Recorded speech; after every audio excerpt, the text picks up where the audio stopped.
Et on va donc lire les journaux avec Clovis Casali. Bonjour Clovis. Bonjour Antoine. C'est la revue de presse internationale. On va parler de la France. Le président Sarkozy qui doit annoncer ce soir officiellement que la France réintègre le commandement intégré de l'OTAN. Ça faisait un petit moment qu'on l'avait quitté, ce commandement intégré. Tout à fait, c'était en 1966 sous le général de Gaulle. Et le Figaro nous dit ce matin que c'est la fin de négociations entamées par François Mitterrand en 1991, en pleine guerre du Golfe, en pleine première guerre du Golfe, en pleine lune de miel entre la France et les États-Unis. Le Figaro a une photo du président Bush avec le président Mitterrand. Les négociations avaient alors échoué car Paris souhaitait se concentrer sur une Europe de la défense. Alors Astérix serait-il en train de rendre les armes, se demande le Figaro ? Pas vraiment, car la France participe déjà à toutes les opérations de l'OTAN, que ce soit au Kosovo ou en Afghanistan.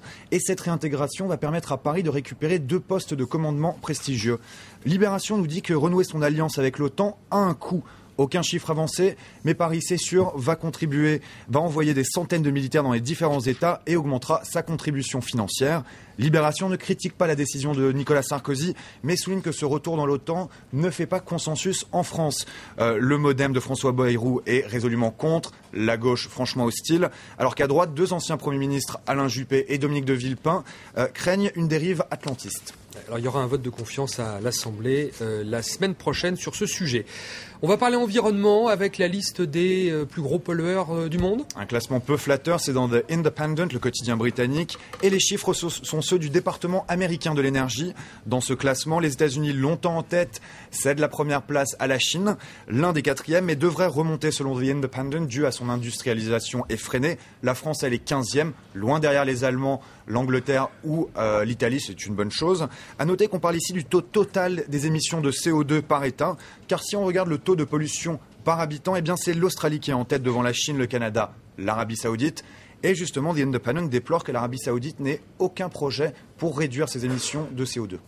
Et puis on va parler football, je vous reconnais bien là mon cher Clovis, il y a de la Ligue des Champions cette semaine, il y en avait hier soir, il y en a ce soir. Hier soir ça a commencé fort avec beaucoup de buts. Ouais, revenons sur les matchs d'hier soir.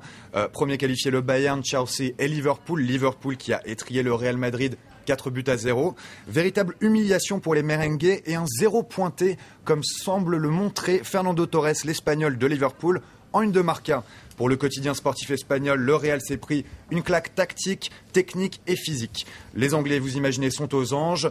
Sur The Sun, en couverture, ils ont Steven Gerrard de Liverpool qui déclare « We were simply awesome ». On a tout simplement été géniaux.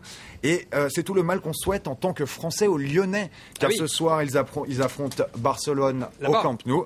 Et le quotidien de la région lyonnaise, Le Progrès, exige rien de moins qu'un exploit. Les hommes de Claude Puel affrontent la meilleure équipe du monde. Et c'est ce soir ou jamais, comme le titre. Match aller, ça avait fait un partout, je crois, c'est ça. Tout à fait. Et c'est ce soir ou jamais, comme le dit l'équipe. C'est l'occasion d'écrire une belle page de son histoire. Benzema devrait revenir, tenir sa place comme Boumsong. Et la clé du match devrait être le duel Messi-Grosso. L'acte 1 avait été remporté par le joueur lyonnais. L'acte 2, c'est ce soir. Ça s'annonce palpitant. Et je crois qu'il y a une soirée pizza chez vous organisée quelques copains, c'est ça ? Comment le saviez-vous ? Et vous êtes cordialement invité d'ailleurs, Antoine. C'est gentil. Merci Clovis, c'était la revue de presse sur France 24.